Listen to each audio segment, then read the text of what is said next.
look like an auntie. Auntie Trey Trey. That's what they call me. In they straight.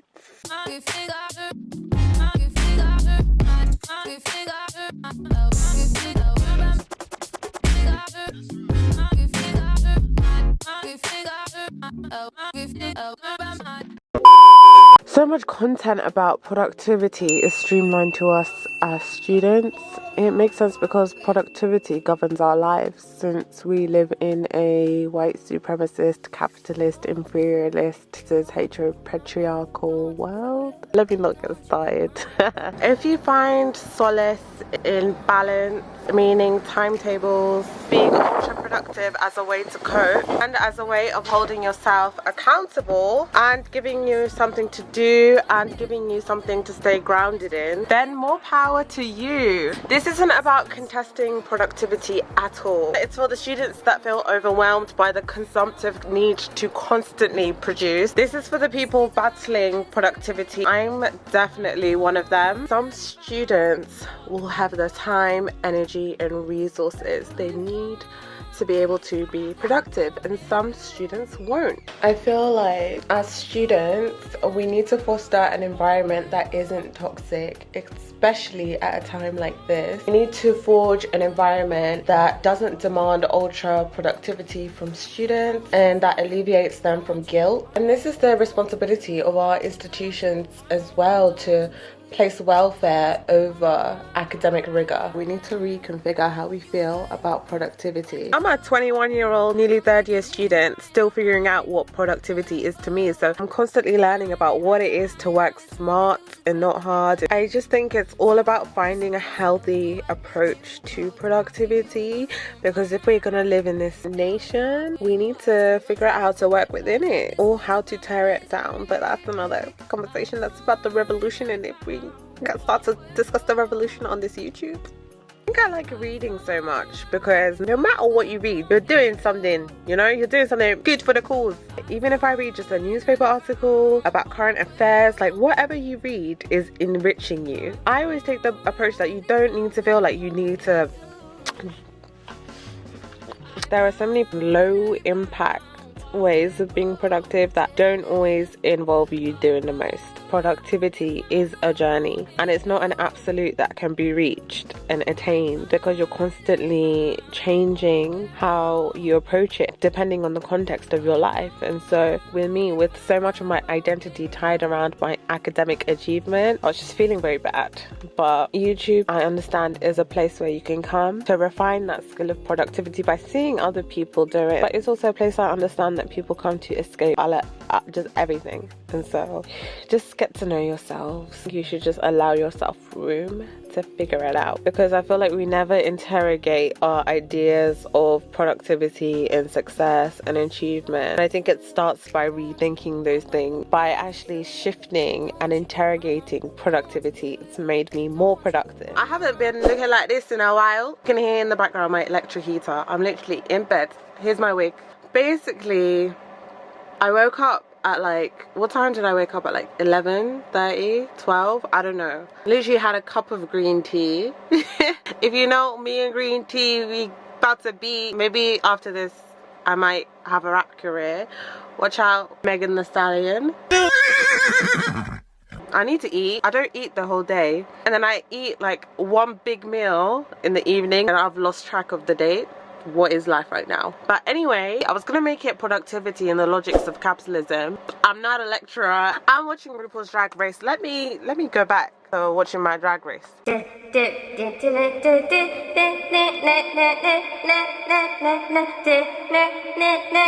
girl, put the bass in your walk, head to toe, let your whole body talk. And what?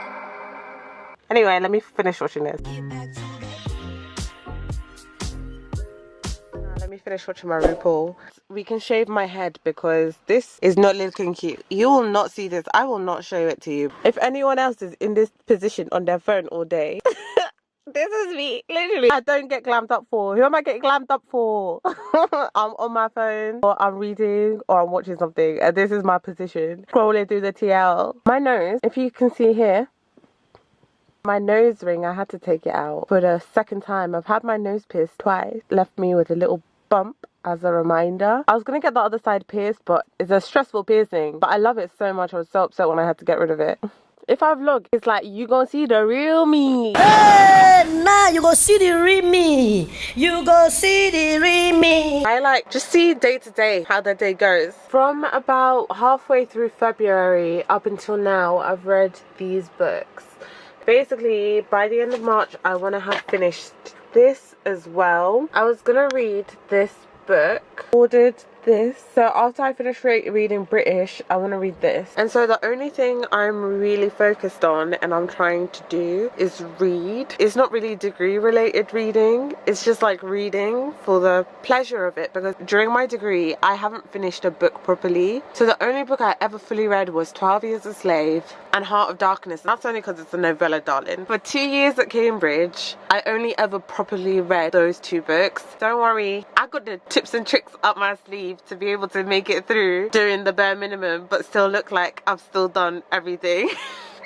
It's actually so bad. I promised myself and I promised Omar and I promised Temmie next year we're going to be serious candidates. None of that next year. I used to read for pleasure a lot, and what happened was that academia got in the way and I stopped reading for pleasure. I've been able, through this intermission, like I said, I got bored of binge watching, so I literally just like picked up a book run day that was recommended to me by Brenda Eminis. I hope I'm saying it right. OBE. She works at the BBC. Thank you, Leanne, for inviting me to that. Ever since then, I've just been like reading. It's really fun. So that's what I do. I like say like, okay, by the end of the month, I want to read these books surrounding this topic. So the topics I've just read surround like British history. The thing about YouTube is I didn't really edit last year, the problem I had, and so I couldn't like edit and put out content like I wanted to. I don't really like have a concrete plan of the day. I wake up usually late and for a bit I had a bit of a routine where I'd wake up early and like do yoga and stuff like that and film videos, and my routine kind of fell off a bit. So I have like flows and ebbs,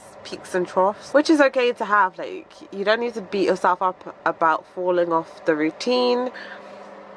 What is this? How come? Anyway, on the weekends I try to read less, so I try to just like prescribe my reading to the weekdays mostly. I'm trying to not prescribe myself to setting goals right now or thinking ahead of time in the future. I had the future set in stone graduating this year, and then that didn't happen, and so it can really stress me out.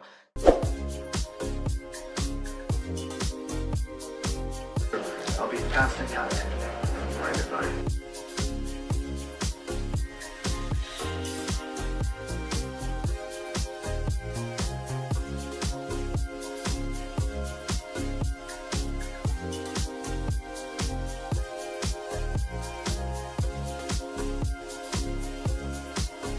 Ooh, too lit. Yes, too lit. Basically, I always periodically, sometimes I do this, come to the back garden because I buried my tarantula here.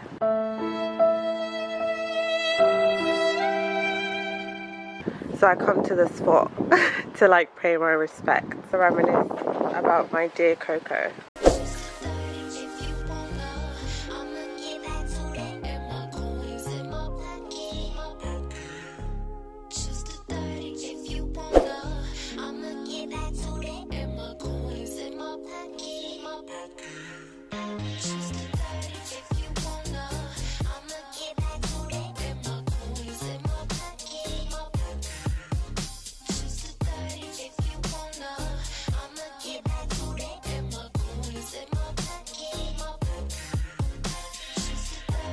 I ate while watching Prison Break, and then I watched Money Heist for a bit, and then I started working on some thumbnails.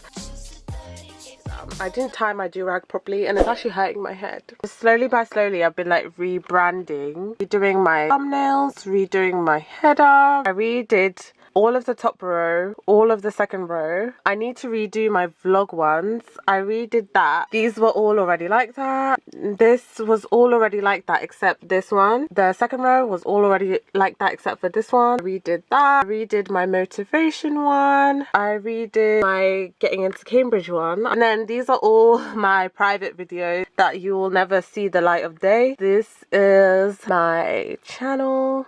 I haven't started on British. Since this is an unproductive day in the life, I'm not gonna do it. No, I'll see. Yeah, I'm on chapter 2, so how long will chapter 2 take me? Darling, that's a bit of a... Okay, it will take me this chunk. Arrived in the post today. The 1 Minute Manager. Productivity, profit, and your own prosperity. Can't wait to read this. It should be good because I've read another book by him. Are you complaining about my nose piercing? Okay. I was just playing some music, showing some people what I like, what I really like. And yeah, here we are. Should we go through my Finsta? If I start to scroll down on this Finsta, I will never see the light of day for me. I'm on my phone right now. How can I make this stay? Oh. Lord have mercy. Even this is too much work for me. Okay, yeah, I think that's fair enough. I feel so much more comfortable. I might go to sleep and forget about this YouTube thing. But, I look like someone's nan. Oh, look, I look like an auntie. It's not even my business, so why should it be your business? That posing you see on Instagram. Mind me looking like an auntie. Auntie Trey. That's what they call me. In they straight. I told you I'm gonna become a rapper. My do-rag is coming off because of this position. You see, I just wanna... This is what home life is like for me. Ever since I intimated, this is what life is like. Do you know this is how I FaceTime my friends? It's like FaceTime, but with you lot. I've always had this, but I only changed the home screen. So I'm literally on Facebook, and you see me laying in bed like this all day. You're thinking, "Chi, wow, you replied to me." Listen, I can't handle it. Focus. Oh my gosh. Okay. Not fair. It's not fair. It's actually one of the hardest piercings to have. Oh, what's the tea, sis? Cossy's on nice. Like, getting you, and like, I guess, like, he... So, guys, thanks so much for watching. We'll stay safe out there. That was so cute. That was really nice. I got to catch up with my friends. I didn't get to read. That's okay, because there's always tomorrow. I'm happy to end the day like that. Goodbye. Get back to